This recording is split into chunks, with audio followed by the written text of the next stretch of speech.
Huwag kang gagalaw. Huwag mo rin gamitin ang iyong nen, kundi tatapusin ko ang buhay mo. Imulat mo ang mga mata mo. Tignan mo ako sa salamin.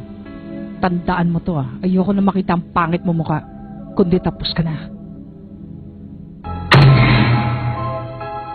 Ang mga matang yon ay nagmula sa ibang mundo. Nung magtamang aming paningin, bigla ko nalang naramdaman na napakalaki pala ng pinagkaiba ng aming kapangyarihan. Itutuloy ko. Lahat ng pandaraya ay gagamitin ko. Isipin mo na lang kung bakit natin isinusugal ang ating buhay. Natakot niya si Sadaso dahil hindi niya pa nakita ang aking kapangyarihan. Nagkakamali ka. Oh? Wala doon kinalaman ang iyong kapangyarihan. Iniisip ko lang na baka dahil doon mabigyan ko kayo ng babala. Walang pinipiling oras ng kamatayan. Pwedeng nasa banyo kayo. Hindi naman natutulog kayo. Dapat talaga lumalaban tayo ng patas. Nakakahiya naman sa mga nanonood, di ba?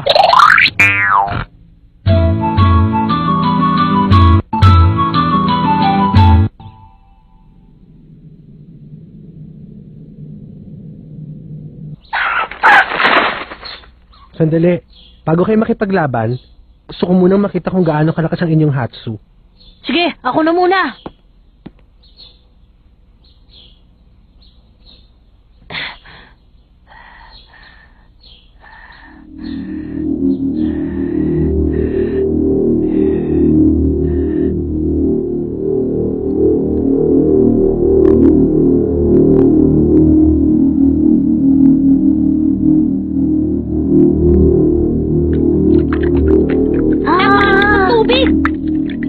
Napakagaling. Sunod, ikaw Killua. Sige!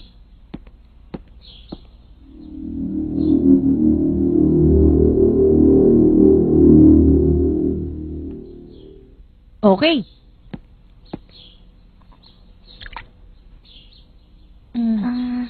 Ang tamis mo! Napakatamis niya! Oo, kasing tamis ng pulot! Ginong Killua, napakagaling mo! Tagumpay ang ginawa mo pagsasanay. Kayong dalawa, binabati ko kayo. Ngayon, maganda ng inyong kondisyon. Opo! Ginoong Gon, yung makakalaban mo ay nakalaban mo na noon, kaya hindi na kita papayuhan.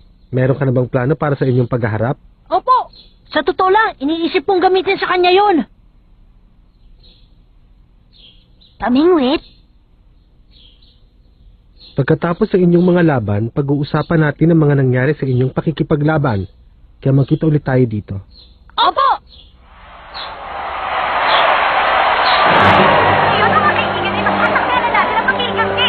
Ang malalarong ko na mga tao pinakita sa kanilang laban ni Inoba at ang malalarong si Kino na tumalo kay Gon sa una nilang pagkaharap. Sino kaya ang mananalo? Hindi na po kami makapaghihintay kung anong gagawin ng malalarong si Gon. Tignan niyo siya. Siya'y may hawak-hawak na pamingwit. Ano naman kaya magagawa nito laban sa tahingwagang trumpo ni Kino? Kung sa bagay, nung unang laban nila ay magandang ipinakita niyang pag-iwas sa mga trumpo. Kaya ang mabuti pa, panoorin lamang natin kung anong mangyayari. Hindi po ba tayo bababa para manood doon? Sa TV na lang tayo manood. Sige po. Ngayon ay sisimula na po ang kanilang laban. Wala akong dami ng oras dito. Kahit ano pwede niyo gamitin sa laban.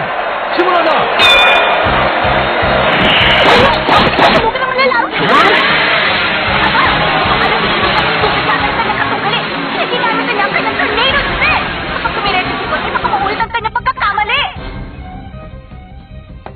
Sabi na nga ba, gagawin niya yun. Nababasa ko na ang laman ng iyong isip. Kapag sinimulan ko na ang pag-ikot, wala ka na magagawa para pigilan ito. Kaya karamihan sa mga kalaban ko ay sinusubukan akong unahan bago pa ako umikot. Ano? Wala ka na ba magawa dyan? Kapag tumayo ka lang dyan, ay unahan na kita. Shotgun Blue! Naititira niya ang mga trumpo kahit siya umiikot. Malaki ang kaibahan ng paraang ito doon sa una kong ginawa. Parang bala ang mga trumpong yan natatama sa'yo. Hindi ka na makakaiwas. Oo.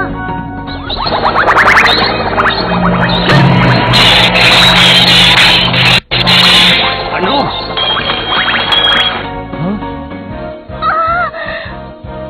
Ang galing! Natandaan po ni ko ng shotgun boost na malalarong si Kino. Kung naaalala niyo siya noong una nilang pagkaharap, ang malalarong si Gon ay parang 5 taon na ngayon. Ginonggon, napakagaling mo talaga! Ang kapangyarihan na kanyang men para sumangga ay masyado ng malakas. Hindi ko na magagamit ang aking trumpo. Hindi ba, are? Nakikita na kayo ni Gon ang pagkalaw ng mga trumpo. Kaya kahit saan pa sila manggaling, madali na ito napipigilan. Pero ginagamit niya ang kanyang katawan para masira ang diskarte ng kanyang kalaban. Nakikita ko rin ang galit na kanyang nararamdaman. Ano ba yan? Ako naman ang aatake! Sa wakas, makikita na rin natin yan kung anong paraan ang gagamitin ni Gon! Gagamitin niya ang pamingwit.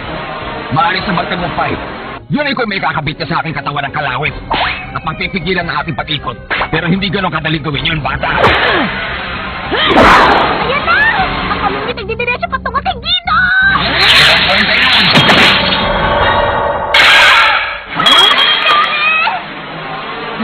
Patawan! Pero walang magagawa ang pamingwit mo habang hindi tumitigil ang pag-ikot ko. Kaya mag-isip ka na ng ibang paraan dyan. Nagkakamali ka dyan!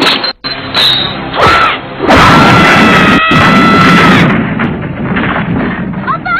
Meron pa nga palang paraan! Malaki talaga ang pakinabang ng ating shell para sa malalarong ni Gon! Teka, sandali lang. Huwag mo ituloy yan. Para mo ng awa. Wag!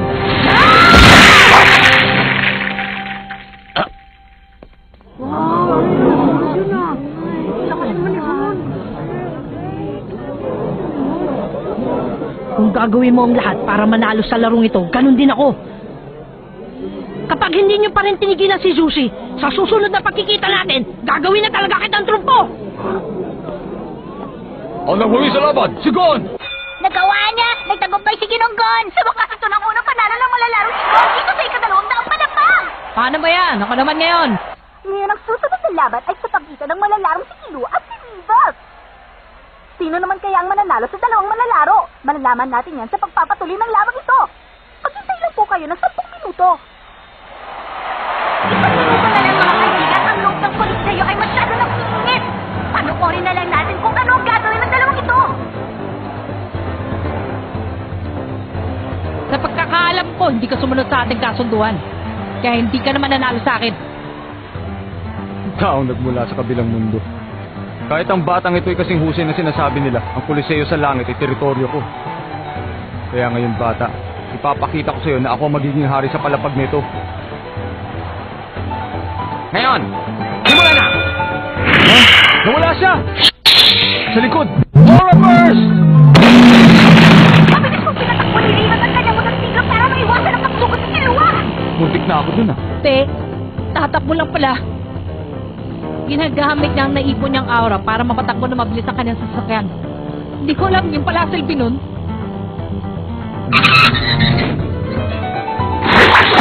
Dave!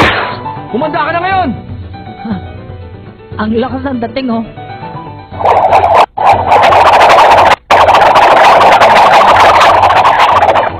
Ito na! Ang awit ng depensa ng malalarong si Weavers.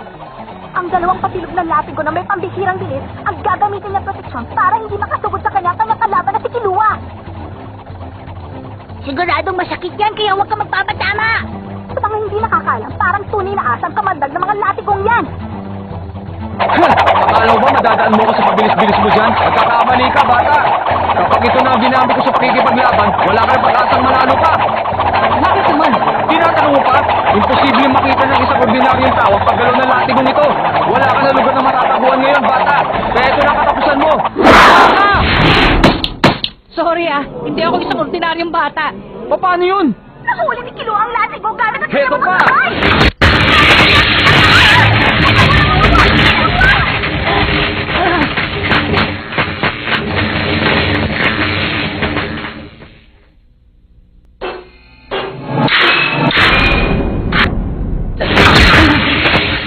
Pinahanga mo ko, Killua. Ikaw ang pangatlong manlalaro na nakahuli sa aking latigo. Pero para sa mga taong katulad mo na masyado mabibilis ang mata, ay inihanda akong masarap na sorpresa na sigurado masisiyahan ka. Para hindi ka naman magtapos sa aking, Killua, dadagdagan ko ang lakas ng kuryente na gagapang sa buong mong katawan. Kahit higante, walang magagawa sa kapangyarihan ng aking latigo. Dahil nila'y sinubukang pigilan ang enerhiya nito na nagmumula sa aking ahas. Pero wala sila nagawa! Wala sa katawang ko ang lakas ng kuryente mo. Marami ng paghihirap ang pinagdaanan ko. Pero wala rin nangyari dahil nalampasan ko ang lahat ng yun. Kaya kung sakali makakaramdam ako ng sakit, siguradong hindi manggagaling sa'yo yun. Yeah! Alam mo ba na kapag bumagsak ka, ka, wala nang matitira sa'yo. Tulungan mo ako! Parang awa mo na! O sige, sasaloy kita! Huwag ka mag-alala! Nasalubog ni Kilua ang kanyang kalaban! Kasabay naman nun ay Alam mo na ngayon kung gaano kasakit ang ginagawa mo, baliw. Dahil sa lakas ng kuryente, hindi na makakatayo ang manlalaro si Rivel. Ang nagwagi sa labang ito ay si Kilua. Ang galing talaga! Ibang klaseng lakas ito si Kilua! Hindi man lamang sila rin sa isang milyong voltahe ng kuryente at nagwagi sa labang ito! Napakagaling ni Ginong Kilua! Pinahanga niya ako! Bali wala sa katawan niya ang lakas ng kuryente niyon! Ibang klaseng ginawa mo, Kilua! Salamat! Kumain muna tayo bago susunod na laban. Guido? Ikaw rin? Oo. Ikaw naman ang susunod, Gon. Sa ganong uri ng pag-atake, ako lamang may kakayahang makaligtas. Paano kaya kung ang susunod mong kalaban ay mahuli ka sa ganong kalakas na voltahe ng kuryente? Anong gagawin mo, Gon? Huwag kang mag-alala! Meron akong plano dyan. Pinapanood niya ang kanyang kalaban. Tsaka niya pinag-aaralan ko anong gagawin. Kilua, anong gagawin mo kung si Guido ang makakalaban mo? Anong gagawin ko? Paano ba makakalaban yung baboy na yun? Sinira mo yung tumpo niya. Makinig kayong lahat. Ang unang laban para sa hapon nito ay sa pagitan ng Kilua at Guido. Sana hindi na makayanan ng Guido, ibibigay na natin ang panalo kay Kilua. Kita mo? Oo nga, no. Ang ating manlalaro ay walang iba kundi si River na nagtalo sa laban nila ni Kilua kaninang umaga. Mukhang handa-handa na siya. Hindi pa na nagsimula ang laban ay hawak-hawak pa niya ang naglalago. At ang kanyang makakatunggalin ay si Gon na walang hawak na armas. Wala kang gana ng oras. Kahit ano ay pwede gamitin. Simula na! Kailangan sa pagpapaligat sa kanyang minarago. Kaya sa nagmamadali siya sa kanyang ng laban. Kung may pinaglalaro si Gon. Ano kaya gagawin niya?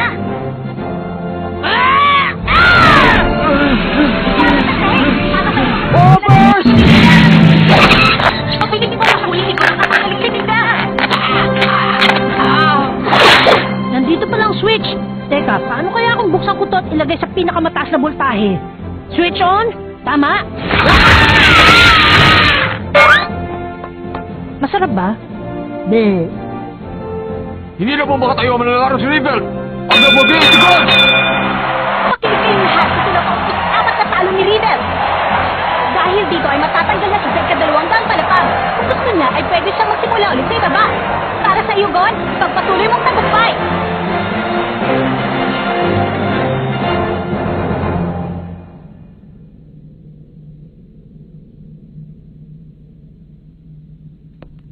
Maganda ang ginawa niyo sa inyong laban. Sa palagay ko'y wala na akong may dadagdag pa sa lahat ng natutunan nyo sa 4 na elemento ng NEN. Ang dapat nyo na lang gawin ay buuin ang kapangyarihan gamit ang imahinasyon at pagiging mapaglikha habang nag-iensayo kayo. Kaunti na lang idadagdag natin para makamit ninyo ang kapangyarihan ng tunay na NEN. Anong iniisip mo? Anong kinagagalit mo? Anong gusto mo? Anong hinahanap mo? Saan ka pupunta? Sino mga nakilala mo? At kung ano nang naranasan mo? Ang mga sagot sa tanong ang siyang bubuo ng inyong kinabukasan. At ang kasagutang yon ang magsasabi kung ano talaga ang NEN na nababagay para sa inyo. Kailangan nyong maramdaman at makamtan dahil iyon ang magtuturo sa inyo sa tamang landas ng buhay kung saan naghihintay ang isang magandang kinabukasan. Ginoong Gon, nakapasa ka na sa lihim na Hunter exam. Binabati kita. Ha? Lihim na. Ang pinaalam lamang ng Hunter Association ay ang lantarang pagsusulit. Ang pag-aaral naman ng NEN ay ang lihim na bahagi nito. Sino man sa mga aplikante ang makakapasa sa dalawang bahagi ay maaari ng tawaging tunay na hunter. Ang pinakamahalaga sa lahat ay na-master mo ang NEN dahil ang isang professional na hunter ay kinakailangan talaga magkaroon ng kakaibang kapangyarihan. Ang paghuli sa masasamang kriminal na ang kinabubuhay ay mang-abuso at manira ng kanilang kapwa ang pinakamahalagang trabaho. Ang kapangyarihang mapigilan nito ay napaka-importante. Kaya lang, kung gagamitin mo naman ito sa kasamaan, ang kapangyarihang ito ay magiging malaking problema para sa lahat ng nilalang. Kaya ang dadaan lamang sa pagsusulit na ito ay mga taong makakapasa sa lantarang pagsusulit. Meron ding iba na nag-aaral lang yan na walang pahintulot mula sa asosasyon. Gaya ni Hisoka? At ng kapatid ko. Ginoong Wing, sa simula pa lamang ay meron ka ng intensyon na turuan kami ng NEN? Masyado ka pa na importante. Tuturuan mo rin pala kami. Teka, paano mo nga pala nalaman na pupunta kami dito? Sinusundan mo ba kami? Walang pinipili ang pag-aaral ng lihim na pagsusulit. Ang lahat ng aplikanteng makakatanggap ng hunter license ay matututunan ng NEN sa ayaw man nila o sa gusto. Nagkataon lamang na napadpad kayo dito sa Coliseo sa langit, kaya ako nagturo sa inyo. Ganun pala. Siya nga pala, ang Grandmaster ng Mind Origin School na pinagtuturuan ko ay walang iba kundi si Chairman Netero. Marami na rin ako narinig sa kanya tungkol sa inyong dalawa. Ginoong Killua, kumuha ka ulit ng pagsusulit. Sinisiguro ko sa iyong makakapasa ka. Tamang-tamang yung kakayahan para maging isang hunter. At kung sakaling magiging hunter ka, alam kong malaki ang posibilidad na lalong lalawak ang iyong kaalaman. Sige, kapag hindi ako tinopak. Ginoong Wing, may balita ka pa ba doon sa ibang nakapasa? Oh, sina Hanzo at Kurapika ay natutunan na rin ng kapangyarihan ng NEN sa magkaibang master. Talaga? Si Leori naman ay magsisimula mag-aral pagkatapos niyang kumuha ng pagsusulit sa medisina. Si Pokel naman ay medyo nahihirapang mamaster ang kapangyarihan ng kanyang Ren. Ang lahat pala ay nagsusumikap. Siguro. Makinig kayo, itong huwag niyong kalilimutan. Nagsisimula pa lamang kayo, kulang pa ang inyong nalalaman sa mundong ito. Gawin niyo na sana lahat ng inyong makakaya para lumago ang lahat ng inyong nalalaman. Iyon ang dahilan ng pagsasanay na ito. Ang walang hanggang pag-aaral gamit ang lahat ng inyong kakayahan. At sana'y gawin niyong masayang inyong buhay habang natututunan ang lahat ng bagay dito sa mundo. Hanggang dito na lamang ang matuturo ko sa inyo. Ang araw na ito ay ang araw ng inyong pagtatapos. Sa loob ng 4 na buwan, sinunod niyo ang lahat ng aking sinabi at nakita kong kaya niyong harapin ang inyong mga pagkatao. Sa bagay, ang ginawa natin ay walang ibang dahilan kundi labanan ng sarili. Nandito ako dahil alam kong meron akong maliit na may tutulong. Kayong dalawa ay naging mahusay na estudyante. Hindi kayo nagpapadala sa galit na inyong nararamdaman at kaya niyong kontrol ng inyong kapangyarihan. Pinagmamalaki kong ako na ang naging guro ninyo. Mag-ingat sana kayo sa lahat ng inyong gagawin at sa lahat ng inyong desisyon. Opo! Opo! Opo! Opo! Sushi! Paalam! Sushi, gagawin ng pagsasanay na yon sa loob ng 4 na linggo. Opo! Huwag kang mawala ng pag-asa, Sushi. Magtiwala ka sa iyong sarili. Masyadong mabilis ang kakayahan mong matuto. Madalang ang mga katulad mo dito sa mundo. Opo! Pero ang mga katulad ng 2 batang yun ay pinanganganak lamang sa mundong ito tuwing 10 milyong taon. Opo! Hindi na yata nakakatulong yun Pero darating ang araw, siguradong makikita din kami. Ganyan nga, Sushi. Ikaw pa rin ang natatangi kong estudyante. Opo! Paano ba yan? Natutunan na natin ang NEN. Naibalik mo na ang numero ni Hisoka. Kumita na tayo ng malaking pera. Ano pang gagawin natin sa lugar na to?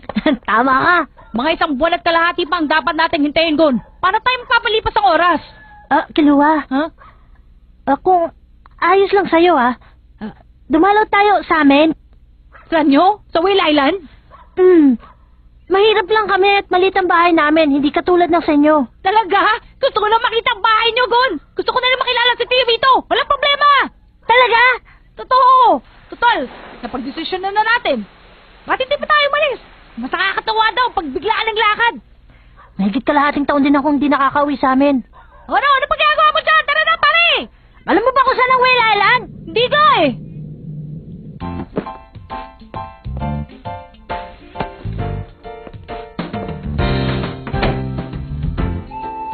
Paalam na, Binibini! Bye!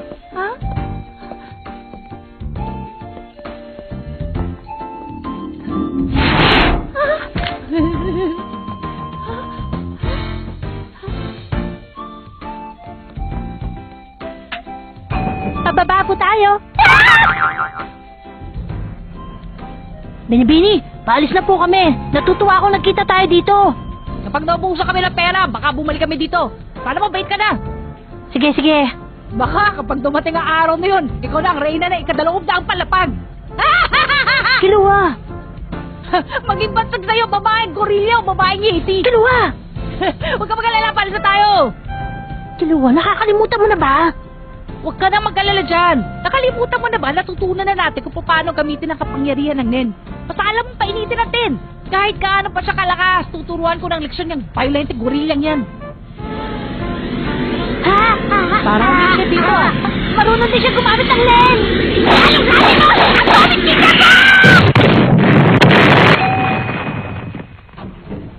Nandito na tayo sa pinakababa. Mas malakas pa siya kay Hisoka. Bakit pate ko?